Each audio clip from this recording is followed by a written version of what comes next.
For the latest top tips, reviews and advice, please subscribe below. Hello and welcome to Attwoolls Outdoors with me, Mike.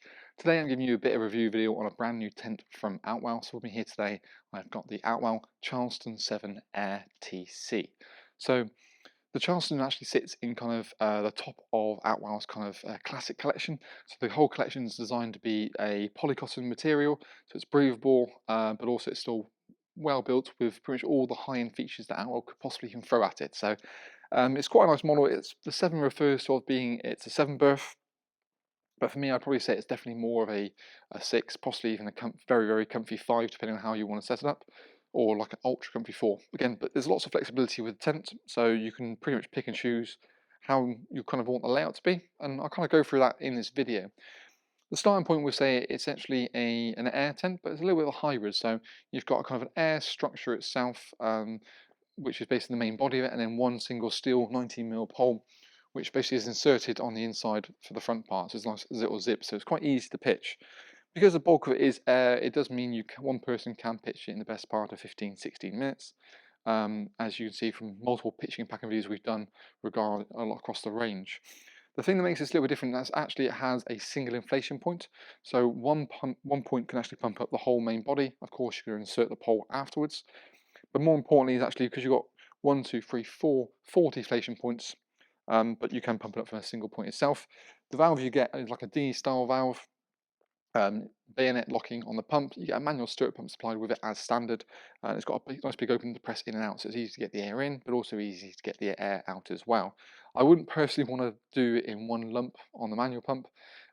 It's something you'd probably, you know, you'd have to take a little bit of breaks between it because there's probably a lot of pumping to do in one go. Of course, you can buy an electric pump, plug it in, press a button, it'll do it for you. If you were looking down the lines of that, I'd probably recommend something like a domestic gale pump, just because of the amount of volume it gets in and the efficiency. I think it works well. Runs off your cigarette lighter in the car as well, so that'd be the one I'd probably go for. But the main thing I say is the specification. So we've got a polycotton material. So the benefits of polycotton over a typical normal polyester, which is becoming very common in the market, is the fact that it's got the breathability element to it. So on a warm day, it'd be a lot cooler inside the tent because the fabric can expand, allow air to pass through it. On essentially a cold day, the weave contracts and keeps the warmth in. It's the best of both worlds. So even in the UK, you will notice a difference between a polyester and polycotton tent. It'd be a fair few degrees, especially when the sun is out. It's not like a greenhouse. Essentially, it will actually allow air to pass through.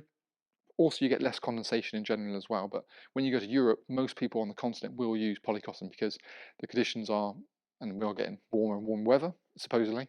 That's where, for me, polycotton sits into its own. It's a more natural fabric, not that sort of synthetic flapping noise. And once you have polycotton, you don't go to anything else. You get used to the quietness of it, the texture of it, the feel of it. It feels more cozy in general.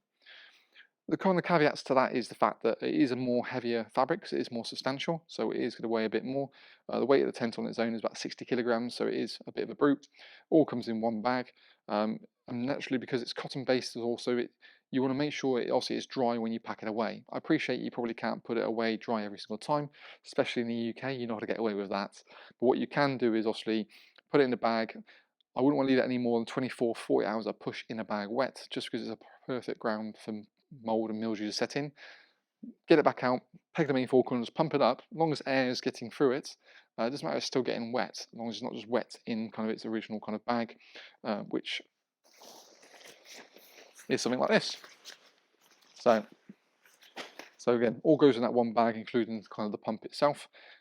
You could, in theory, reduce the weight down a little bit by storing things like the pegs and the pump separately. The front panel completely removes as well, so you can always put that aside. But you're not going to shave a huge amount of kilograms off. Really, maybe I'll probably say maybe 5 or 6 kilograms at most. So you are still looking at something that is 50 plus. Feature-wise, it works really nicely. So we've got lovely big crystal clear windows. There are slight tints as well, so you get an element of privacy there as well. And then you have curtains that zip up on the inside to get the ultimate amount of privacy. We've got low-level ventilation points down the bottom here to help airflow, obviously with the natural breathability of the fabric itself. We've got a side door built onto it as well with a mesh, so you can get your bug-free barrier, and more importantly, with every single door in here into the main body, it zips along the top and more importantly on the bottom, so it is a proper seal, which you don't necessarily see from every single brand on there. Quality wise, they generally are quite decent. So you're looking at about a 2-year warranty on an Outwell product. The workmanship as well is one thing I do quite like. The way, for example, they do their guide points on the side, basically it splits off and goes into seam at 2 points. That way you've got 2 anchored points. Generally with wear and tear it's going to fare a lot better, but again it's just more kind of integral.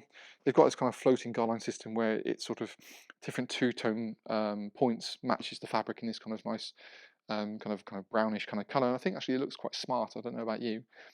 It does also helps to make the bedrooms a little bit darker at the back as well. On the pegging points on the bottom, it's like a webbing strap. So again, you can basically peg and then tweak and alter as you wanted to. On the front, again, and the back, you've then got webbing straps, so you get real nice tension into it. And because actually the main body of the air has struts going through the roof, which are obviously inflatable, it generally is really quite strong. So they've tested it to quite a decent degree. The webbing straps on the front as well and the back, they actually have a little, the webbing strap goes fully into the seam at the main part. So again, it also helps to spread the load and give you a bit more rigidity on the years to come. Technically, this is a free zone tent. So you have sleeping, living, and then obviously it's canopy area at the front. Outwell have been really trying to make it versatile as possible. So the front door, as I previously mentioned, can completely zip off and remove. You've also got this weird, this kind of, I'm not saying like a baby bell, but like a cheesy kind of pattern to the front of it, and there is a reason behind it. What you've got is obviously great visibility through the windows, which will be obviously the top part, and then low level ventilation points. So what you can do is unzip this. You have airflow in the bottom panels, obviously you have the visibility in top. When the weather does turn, which it will do most likely in the UK, you just zip that up, but then you don't compromise your visibility. So it's a great way of getting around it. A lot of other brands, for example, they'll have probably full mesh, but necessarily when the weather turns, you have to completely enclose yourself in so you don't get that flexibility. The door can open from left to right or right to left, depending on how you want to do it. For me, I'd always probably go from right to left, similar to how we've got it set up here, just because it kind of mirrors then the door into the main living section as well. A ground sheet comes applied as standard with this front section, and actually it sort of bathtubs that, so you get a bit more of a better seal, and you have then the flexibility of not having it in place.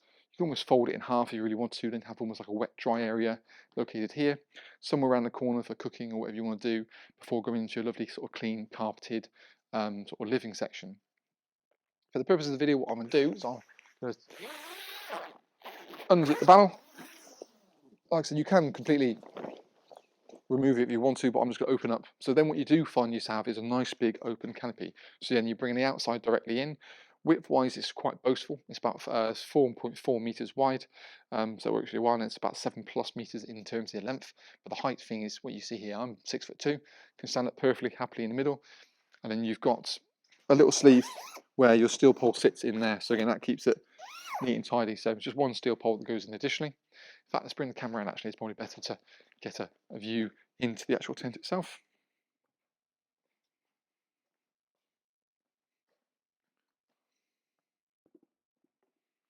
So now we're inside. We've got the door that's basically situated between kind of the main living section and then the front canopy section. This door actually also has Outwell's quick and quiet feature. So it's basically a magnetic door that allows you to come and go into the tent without having to use any zips. So for me, I personally find this is the best point to use is when you are when you want at night with the light on, for example, when you want sort of the mesh aspect. So in the front doors, you've got full frontal mesh. So this would be the mesh door. It means you've got protection from the bugs and the critters because it zips not only along the bottom, but also along the top as well. And you can get some airflow into it. So that's your main door. But when you want to come and go as you please, basically the magnets then close directly behind you, so you can come and go quite happily. And it's only a little feature. It's something you can still use it as a conventional door if you wanted to. It's just something that Outwell gives you, and it's not only positioned kind of on the sort of main kind of inner door, but what you also find it's actually on the master bedroom as well. So this door actually can be zipped fully back along top and again along the bottom. It doesn't detach, but it can roll up, and there's basically a tying point located here. It then means this lip can drop down flat, so you haven't got trip-free access into it. So for things like pushchairs, prams, kids, you've always got that working really nicely. But then size-wise, it's obviously quite boastful. Headroom height, and then you can see these extra tubes located in the roof, and that helps to give it obviously a lot of bracing throughout the main structure of it. The beams are a slightly bigger diameter in here as well, just take the extra weight, and obviously the span, so that's been spec'd accordingly. Headroom height, admittedly in the corners, is a little bit lower than probably some other models on the market, but when you're obviously down here with furniture, it's going to get closer. It does actually provide an angle in a little bit more than I would expect, but even so, it's still quite a wide span regardless. We've got tinted windows, and I said we've got curtains on the inside, so we can bring those up halfway or fully up to the top if you really wanted to. Lower level ventilation beneath it as well helps to circulate the air, and that's the same on both sides. When we come into the bedroom section itself, what we do find is we've got essentially 7 people is what they quote. So we've got a 2, 2, and a middle 3. We've got each side are 120s and the middle one's 180. For me, you'll struggle to fit a double air bed properly in there. You might actually get away with it if you kind of bulge a little bit into this middle section. But for me, I'd probably say, like I said, the perfect world, you say maybe 2, 2, and 1. The middle one being your master bedroom because it's that full-on width. So that's going to be most likely for the parents itself. Beautiful big mesh panels onto the front of it as well. So, and again, you've got that quick and quiet door feature. So again, it closes behind you. And as you can see here, ooh, wrong zip. That's the one I'm after. There we go. So you've got your mesh panel directly into it. So again, you've got airflow comes into the tent, but also allows a little bit of light because they are a little bit darker for the inners. But the more important thing for me is the fact that actually they are made from a cotton material. So it feels more like, well, it feels the same kind of fabric as a tent. What you do find with a lot of other brands, they are quite prone to using like a polyester inner. It's a way of just kind of making it cheaper to produce, but Outwell sort of stick to the true traditional amount of polycotton. The bedroom's a little bit deeper than your standard bedroom as well, so they're actually 230 depth, which means when you've got things like camp beds and high-rise air beds, it still fits. The problem if you don't have something that's deep enough, you imagine the slope at the back, and the higher you go, obviously the shorter the thing you're allowed to use is. But good sort of size. You've also got things like a little hanging point at the back here for a little lantern, and there's a little panel located at the back. This sort of marries up with the ventilation panel at the back. If you wanted to get some vision through or a little bit more lighting during the day, you can roll it up, roll that to the outside, and it also allows a bit more daylight to generally come in through. Storage pockets located into the main front of the inner, as well as a little cable entry point runs down there as well. So you run your mains cable directly in, and then storage pockets on either side of the bedrooms itself. Dividers between the two sections are zip up on the side. There's not admittedly zip on the bottom, but that will allow you to kind of bulge a double air bed across a little bit more. Other things to mention is Outwell's hook track system. So it's the beading that you can basically attach little kind of hook tracks, they call them, onto there. So it's like a little closed peg, clips onto that, creates a hanging point for a lantern, or you can like buy additional storage organisers, and you've got the hook track system on every beam in the main living area as well. In fact, let's bring the camera in and kind of get a bit more up close and personal with some of these features that I've been mentioning. So first thing I suppose is look at the depth of the canopy itself. Works really nicely, and you can see how it kind of overlaps. And you've got little colour coordinated toggle points in the corners, and also that zip sleeve as well. But a nice kind of oversized zip as well. The other thing I quite like as well, even with the bottom doors, there's a little bit of extra PVC to stop the zip getting too muddy. So there's this careful little details they do think about. We've got some low level ventilation beneath the windows, the curtains, as we've mentioned. But when we look at the actual the track system and the new single inflation point system, so this is the actual piping itself. We've got these connectors that actually link all the beams up together. Something actually that Outwell have used in the past. Admittedly, probably when they did it about 5-6 years ago, it wasn't the most thorough, so they've actually altered this quite a bit. So they've done a lot of work on this. They've actually got a screw attachment here now, so it's a much more solid connection. And then they've still got an isolation point, which is like a crimp here, flexible bit of hose. So and they've changed the beam since then as well. So definitely reliability has been one of the most important things they've definitely concentrated on. Hanging points, that's the hook track system. You can buy little clips that go onto there, little lanterns, or of course running lighting down the actual parts itself. We've also got little Velcro straps located in the corner here as well. So this is basically to stop the beam and sleeve rotating. It gives you more structure and stability in the tent itself. Mesh door on that side, so that's also just sort of rolled away for the time being. And as we sort of previously mentioned, we've got little storage pockets located down here as well as a cable entry point into the bedroom section, which is only on the left-hand bedroom. But when you mains cable into the tent, is featured on this left-hand side as we look at it now. So that does mean you have to get obviously your mains hookup into the tent. We still got some nice dark inners. Again, it's hopefully to give you a better night's sleep. And as we go inside, if you can see it, we've got storage pockets and things like that, but it is like a generally kind of a deeper depth, which works well, and there's no sort of lip into the tent as well, which is nice. And that aforementioned mesh panel on the front, and then the quick and quiet feature on the side. We've also got an additional lighting system, so this is actually Outwell's kind of a nightlight system. Its ability of this beading that we've mentioned as the hook track system can also illuminate, just to give you a little bit of extra light. And I'll give you an example of that in just a second when we return inside. As we look around the back, we've got the option of a big ventilation panel. So this is going to be your main kind of point of call to get an airflow into the back of the tent.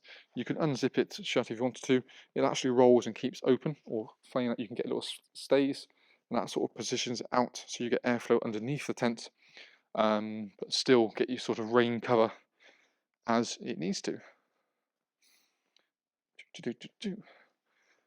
The nightlight system, as previously mentioned, is something that's kind of unique to Outwell, but what you do find is, I think it's a great sort of concept just to buy these additional lighting systems, and it obviously basically provides a different light.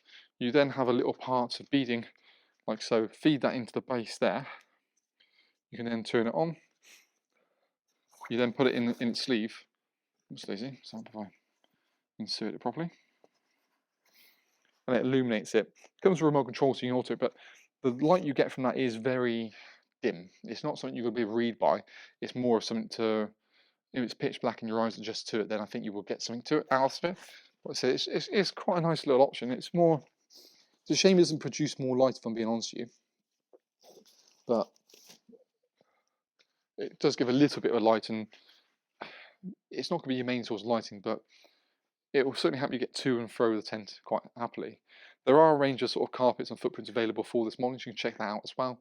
If you want more information on things like the pack sizes, floor dimensions, bundle deals that we offer for this product with all the optional extras as well, you're welcome to check the link below this video. It'll take you through to our website where we've got all of that, as well as individual features, so you can see and compare and contrast between different brands and other models. We do pitching videos and review videos on pretty much everything going, really, so that's always an option for you. But on the whole, I think I like the Charleston. It's got some really nice features to it. It's definitely the flexibility I like of the doorways opening up, and the front with the mesh and the solid mesh with the zip along the bottom, the Polycotton inners, the storage pockets. The lighting system is a bit hit and miss, really, but on the whole, it's 2-year warranty. It works, and I think I do quite like it. It is, I suppose, a bit of a hybrid. So having that steel pole at the front doesn't mean it's fully air, but you've got a single inflation point, and obviously the bracing bits in the top does make it very robust and strong. So there's definitely some good and bad points to it, but I think on the whole I do quite like it. It's certainly a model we're looking at having our indoor display showroom, so you can come and check it up in the flesh. Being quite a premium tent, it's something you want to see in the flesh, and you can't really beat seeing it, the pack size and the weight and that sort of stuff as well. So by all means pop down. But hopefully it's been helpful. So on the whole, I think, yeah, I do quite like it. Yeah, just the feel of the Polycotton and the workmanship. I think there's something comfortable about it. It's probably the best way of putting it, which is a bit weird. But yeah, thank you very much for watching. Hopefully we'll see you again soon, and let us know what you think in the comment box below. It's always great to hear for you being good, bad, or indifferent. So that's been our video review on the Outwell Charleston 7 Air TC.